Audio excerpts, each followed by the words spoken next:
टोड़ीअ फाटक वारे वाक़िए खां मुतासिर थी लिखियल डॉक्टर आकाश अंसारीअ जो ही बैत थूअर जी थञ।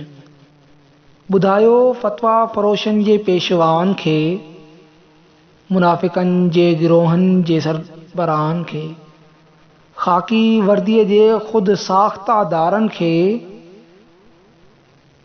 वक़्तु क़यामत जो कीन क़ाइल आहे, क़यामत खां ई इंसाफ़ कीन थी सघंदा। असां साण हाण हदीसनि जी का हुजत न करियो, शरीयतनि सां हिया साफ़ कीन थी सघंदा। हाण पटकनि जे वरन जो इहो वचन आहे, सिसीअ जी सेज लुटण जो त सूर सहसायो, पर भंबोर खे क़तल माफ़ कीन थी सघंदा।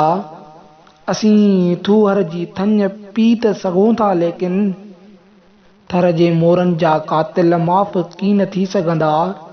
जाम शोरनि जा क़ातिल माफ़ कीन थी सघंदा। जाम शोरनि जा क़ातिल माफ़ कीन थी सघंदा।